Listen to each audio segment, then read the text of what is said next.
What is up, everyone? Welcome to another episode here of Gear or Gadget. Today we are going to break down some gear that we have personally used, some stuff we like, some stuff we don't. There are a couple rules today. No one is allowed to use the terms game changer. If you say one of these products is a game changer, immediately off the table, out of the room. Second, if you find some value in the video, you like it, please give us a thumbs up and subscribe to the channel. I think that's it for the rules, right?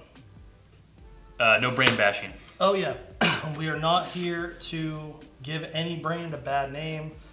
Some of these products, it's not the brand that we dislike, it's the product in general, it's the product category.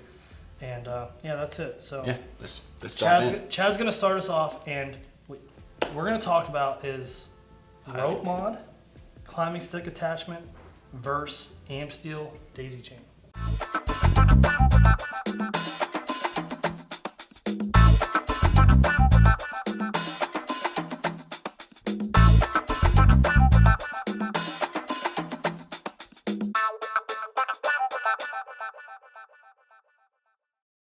What I brought in is a B stick. So this is their 24-inch stick, and as you see, there's some modifications done, whatever, small little paint job.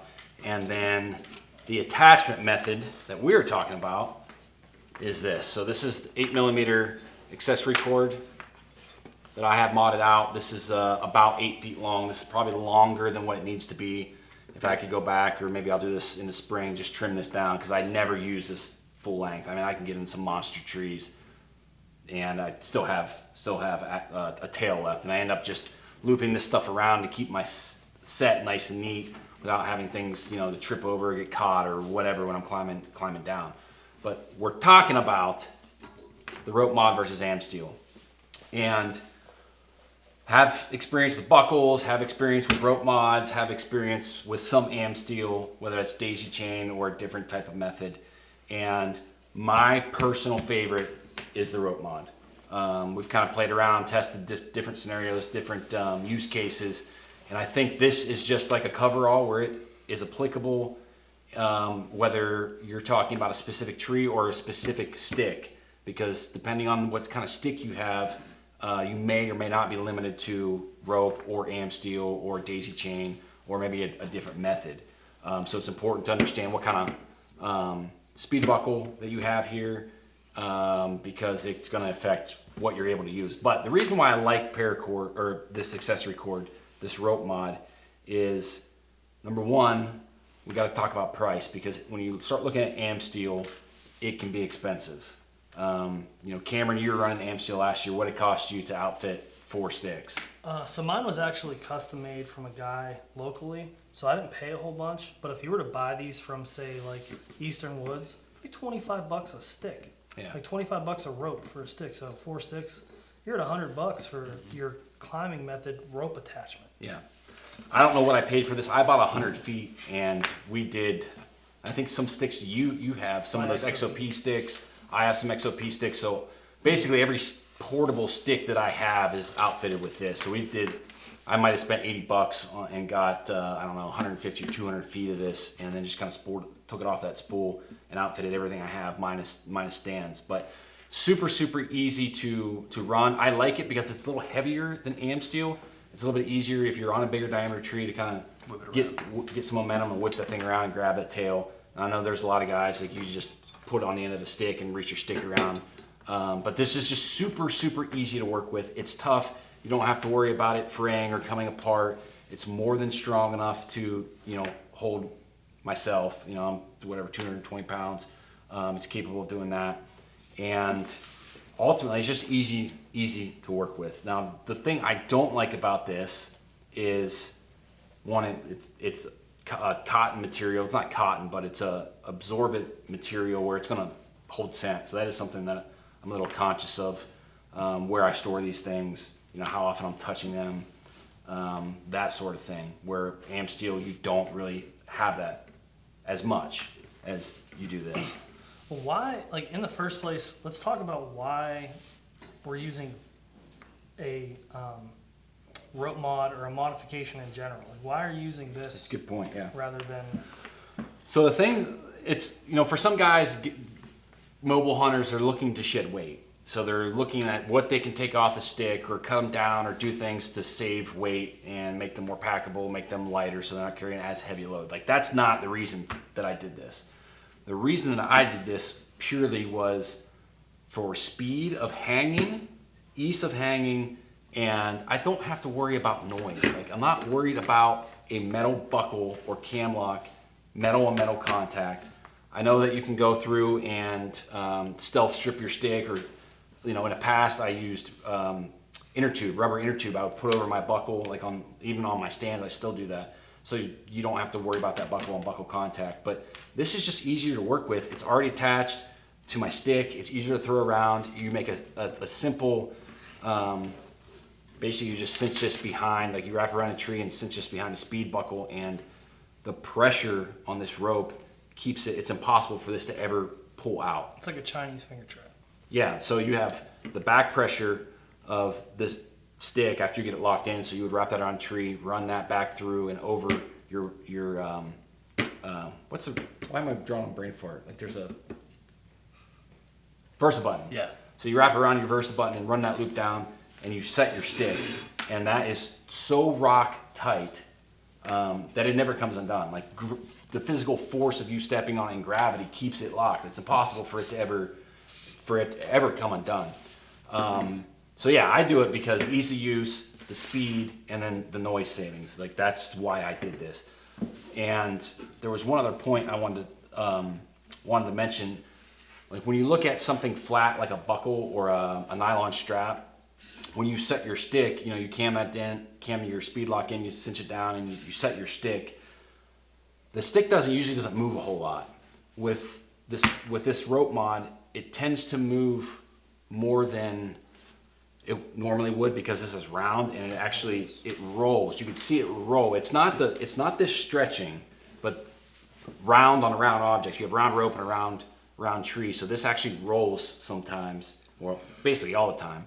It'll roll, and that stick will drop a little bit. So when you're first getting set up with this, it takes a little bit to get, I guess, used as far as how you're setting your stick, how you're wrapping this around. And typically, like, I'm setting that stick higher than where I want it, running this up on a little bit of an angle, cinching that down, and then setting that stick down to the height that I need. And one thing you can do if that scares you, kind of a newer method last year a lot of people are doing is just going buckleless, using the straps that come with your sticks and just taking the buckle off. Mm-hmm. And it's the same attachment method, like the same knot that you make, and you cinch it behind the Versa button the same way, and it gives you that flat object against the tree to... same concept. Yeah, yep. It's the same thing, just different round versus flat on the tree. And the reason why I don't do that is I want the flexibility or customizable ability to make this a certain length. Like, there's a lot of times you need to be in a tree, and like I know in the past, like with just regular buckles, like I'm looping two straps together. I've done that on stands even, which I probably shouldn't, but you're putting two of those straps together to get around a tree, where you can make this any length that you want. You can make it 50 feet if you wanted to. Yeah, I mean, I like it. I used it last year, and I have a set of helium sticks, which Jason is using now, that have a rope mod. It is an Amsteel rope mod. It's still Amsteel, but it's just not daisy chain. It's just a regular rope. The only reason I went with that is because it's lighter, smaller. I'm trying to reduce my footprint as much as possible. Everything I want is small and light. So this year I went with daisy chains. These are the Lone Wolf Custom Gear double sticks. And again, I went with these because of the way they pack. And what's interesting with these is these little T handles that come off of these. They have a name for them. I forget what they are. But this gives you another attachment method. And they come with a speed button. You can use a speed button. You can use a rope mod. You can use the buckleless method. And I tried all of them. And my goal was to not use the speed button. I just wanted to use the stick with these. Rope mod didn't work. You have to do some crazy knot with this thing, and you get the knot fixture gets to be a little bulky. Yeah, and it's just, you have to go in and out and around, and like I'm just trying to get up the tree. So I went with daisy chains this year, and these were made like I said, just locally. So the daisy chain hole themselves is a little bit smaller than what you would buy on the market, and I like that because it keeps you a little bit tighter. Now, this is pretty important. The way you use daisy chains is, like, the way you attach it is going to make your experience with daisy chains better. If you throw this thing around the tree and you put it on and you just try to get the closest chain to loop around and you're in between, everyone's like, oh man, you're kind of screwed. And like, they'll twist it and it just sags a lot. And then what happens when it sags a lot is when you're climbing up the tree, it pulls away and it kicks out. To avoid that, when you wrap this around the tree, if you take the stick, say it's on the tree, and you rotate the stick, that will allow you to get tighter around the tree and get a closer chain. And then you pull out and over and cinch it down, and it gets so tight. It's like crazy. It's hard to get off yeah, sometimes. It's crazy tight. Yeah. And now, It's almost like you're cam locking a stick, like Yeah. you would cam lock a stand, like when you're setting a stand, you push down to cam lock it. It's the same concept. You're kind of moving that fixed point closer to kind of your link in that daisy chain, Yep. and then you're turning it back or twisting and camming it back over to make it tight. there's almost no sag when you do that. You set that down into the tree, and I can like jump on this thing and it's not going to move. So if you're using the Lone Wolf Custom Gear Doubles, a big downside of people is like, well, I can't use daisy chains, and you can if you use them correctly. Now the downside to that is, like, when you get up in the tree and you're hanging them, it's not that fast. Like, you have to turn it, and sometimes it's not tight enough, then you got to turn it again, and it can be a pain. But I ended up getting pretty efficient with it. I kind of knew what I couldn't do and what I could do, and to me, on the Lone Wolf Custom Gear Doubles, daisy chain is the best option for a climbing method. All in all, the daisy chain rope method, the rope mod,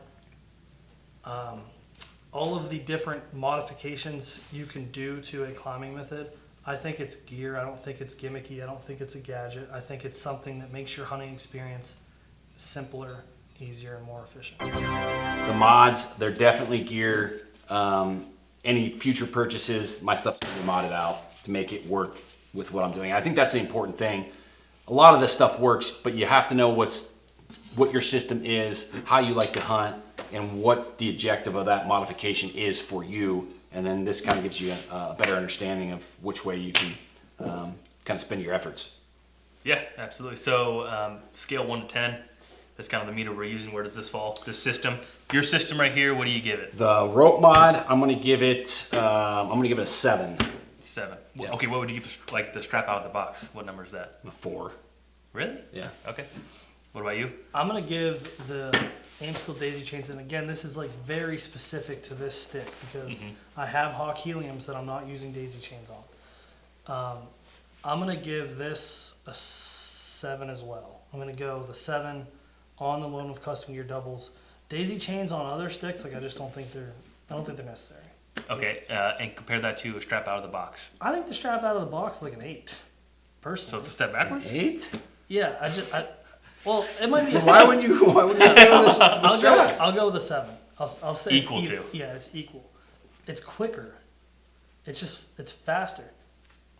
It's not a buckle is faster than that. I don't think so. No way. All you do is pull it tight. Yeah. That's all I'm doing there is wrapping around. Yeah, it's a buckle's If faster. you want to be particular with like the slack, like I was talking about, like yeah, you then gotta it get takes the stick tight. You gotta wrap it underneath. it takes a little bit of time. it's- You can be extremely fast with that. I mean, people have timed it on YouTube. Like, the buckle's just a faster method, and that's the only benefit over daisy chains or the rope mod, in my opinion. That's it. So I'm just done. to add, I can't let that go. So we also have another YouTube video on climbing method, like that climbing method I used with those other sticks. Yeah, but we didn't compare them with buckles. Right, but I can be up a tree set with those rope mods in, what was it, less than 3 minutes? and 26 seconds. 3 minutes and 20 seconds, up a tree, 3 sticks, hunting. It might have been 3 minutes and 15 seconds of buckles. I don't know. It's up for debate. Maybe we'll do that. So I'm gonna go. All right, let's get on to something else. I'm gonna take.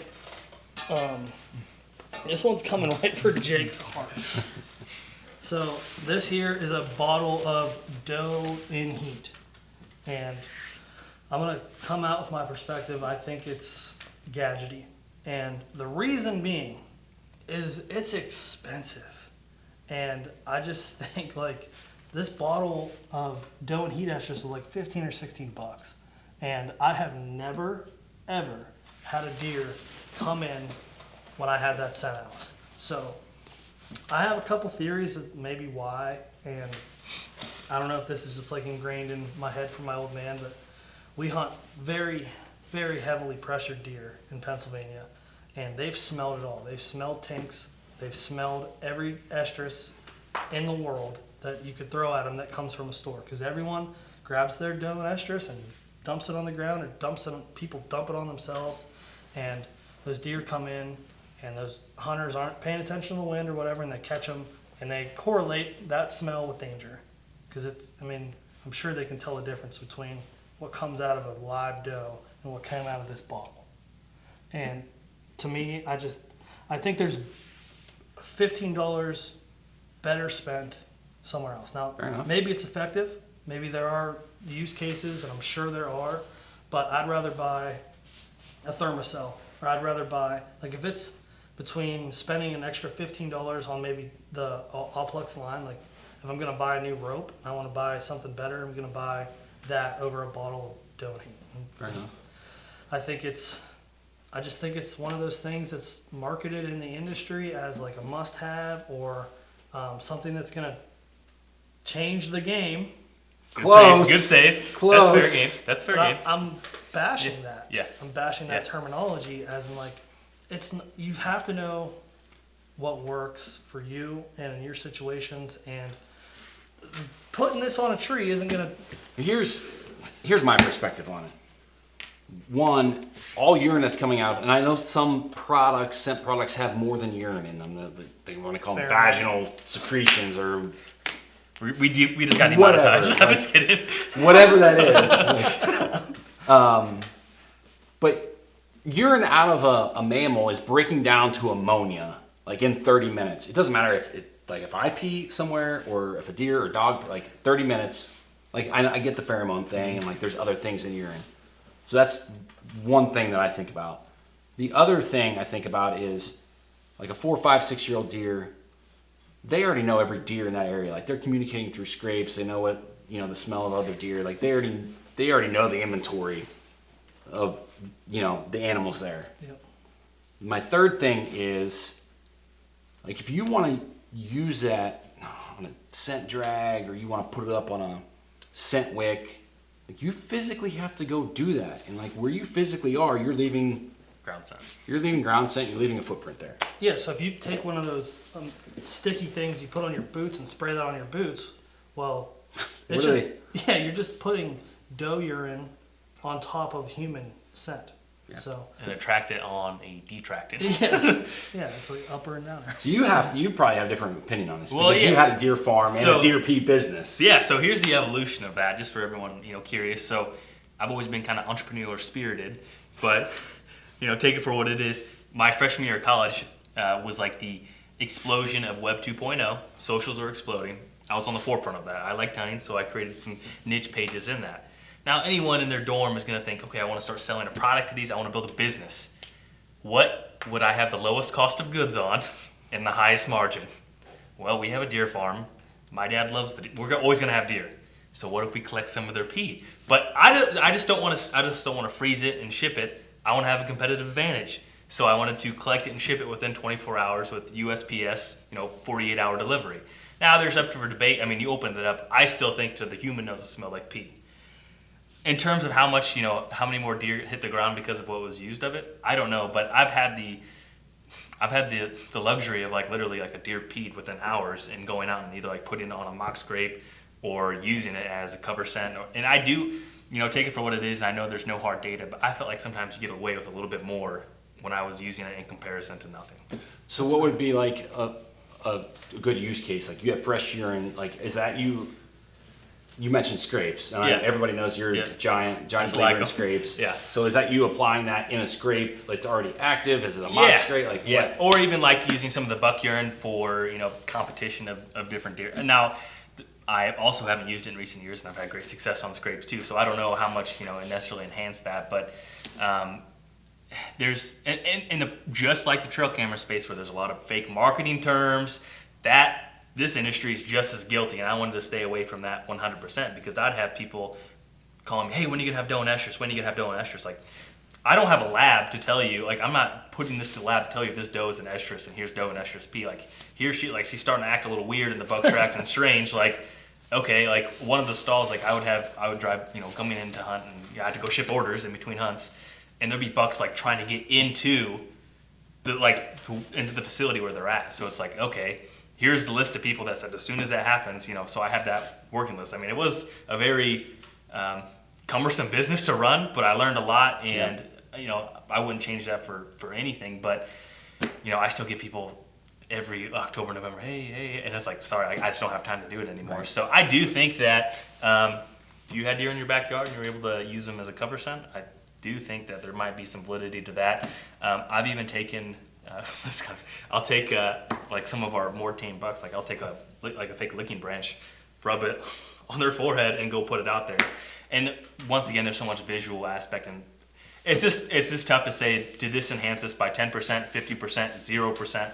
No one can tell you that, but for some people, it's like a kryptonite. It's like their second layer of shield to where they need it as a cover sound. Like, there's people that still reach out, like, hey, I know you're not doing it anymore, but if you collect any, please send it to me. Like, so Gear Gadget.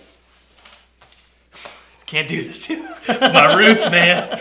No, I think 99% what most consumers are buying is definitely a Gadget. If you were able to transplant pee, it might help you, but I don't think it's not a necessity.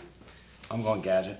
Yeah, Gadget. I brought it to the table to bring it as a gadget. I just think too many people use it as a crutch and think maybe because I have doe and estrus out that I can hunt a bad wind because they're going to smell that. Exactly. Well, they're going to smell you too, and they're going to be gone, and you're just ruined all your other chances because they know that you put synthetic urine out, and like they just associate that with danger, and that is why. Well, people probably put too much of a multiplier on how much it would help to begin with, and think of how those products are marketed. 69, all these different things. Like, unfortunately, I don't know how much research those consumers are. They're not the people that are doing rope mods. No, Right. I'll tell you that right now. Right. So that's where I think it's probably just that entire whole product category is a little slippery slope for a lot of reasons. But rolling into the next one here, this is a bow harness. Okay, now this might seem this is the first year I actually ever used this. So as you're walking in, it's nice to have the extra free arm. So I like this particular bow harness. You're able to throw it on your back. And one thing that I really enjoy this for is if you have the tool belt or your backpack on and you have this and throw that on your back, you don't have to do the whole pull rope up. And I don't know how many times, and it's November 10th, it's cold, it's quiet. It's like one of the mornings you've been waiting for all year. You're up in the stand, you're starting to sweat a little bit, and then you're like, wait, what? And you're like, I don't want to use a flashlight. What is this caught on? And that's why I've used this, and that's eliminated that entire thing. Because I know, like, the pull rope, like, there's a lot of different good ones, but everyone here has had to get tied up or caught on something you have to climb down, and you're fixed. I think the pull rope has probably caused more curse words in the deer woods than any other piece of gear, like hands down. Yeah. Or swings and tings against your. Yeah. So that's why I like this, because it eliminates that. I can just have my bow on my back. Now, obviously, if I'm doing a hanging hunt, it's a lot. I haven't done that. So what initiated that purchase? Like, where was your mind? Like, because a lot of whitetail hunters, like, this is not something that you think of. Well, our gear guy here, Cameron, we were out west, and I borrowed his, and I was like, man, that's pretty nice. And then I got away from it, and then it's just like, it's like you just don't, like, you need a third arm a lot of times in your bow, when you're bow hunting, when you're walking in or hanging stuff, and that was the case for this. Yeah, I agree. Yeah, I've used one for 2 years now, and the first year I was using it for the east because I wanted to have my hands free. I didn't have a backpack that you could strap the bow to it, and I also just didn't love that idea because I was always worried, like, if that comes loose and I just didn't You want lose an arrow, like you can't visually see what's going on back there. Yeah. So I got a sling, mostly like when we were hunting on the ground a lot at the topsoil pile, I just strapped that thing on my back and crawl around. And like you said, you're just hands-free. But I also used it to transport my sticks last year. When I'm using a saddle, I don't have anything to put the sticks, attach the sticks to. I didn't have any way to carry the sticks in. I didn't want to carry them in my hand. And I just would put the sticks inside that sling and sling that baby over my shoulder, and I was hands-free. I would just keep my bow in my hand because I'm still hunting a lot of the time anyway, or hunting on the ground. I have that same sling, and I think it's something that you should consider using because like, there's no bigger benefit than walking through the woods hands-free. I hate carrying stuff. So yeah, I'm on board with gear. Overall, like I'm pretty ignorant to the product. Like I've never used one. You were probably the first person I seen use it like in the field. I think it definitely has its pros. Like I can definitely see the benefit. So I do think it's a piece of gear. I don't think it's a gadget.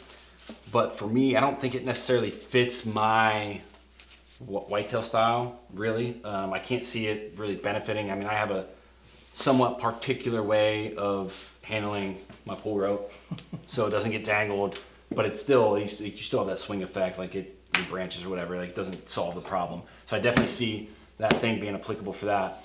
On this Western hunt though that I have coming up, just being able to have that thing on my back in a sling when you're walking 8 miles or 8+ miles and on a backcountry hunt, like I don't want to carry a bow for 8 miles in my hand. Like it's not going to happen. So there may be a purchase of some type of bow sling for me this year. And maybe it's a sling that attaches to your pack and then you have like the top and bottom holders. I don't know.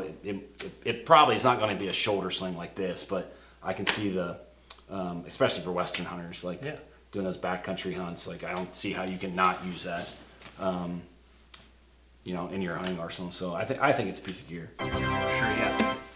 And I'm sure, this is not the first episode, so I'm sure we've had this comment already in the comments, is folks that think, like, man, you just like gear more than hunting. Like, that's like, you guys are just gearheads. You're not deer hunters. I know either someone has audibly said that, has sent it, like, hey, check this out. These guys are a bunch of idiots.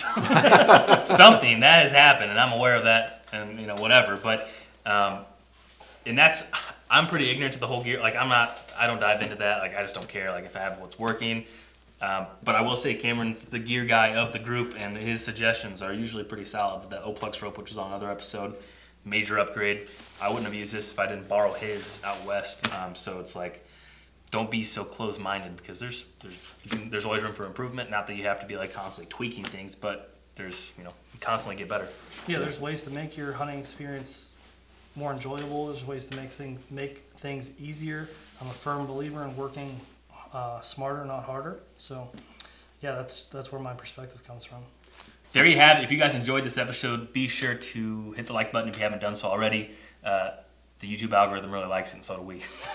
So, if you want to see anything else, be sure to hit that. Leave us a comment on any other product categories or anything else you want to see. And until next time, see you guys.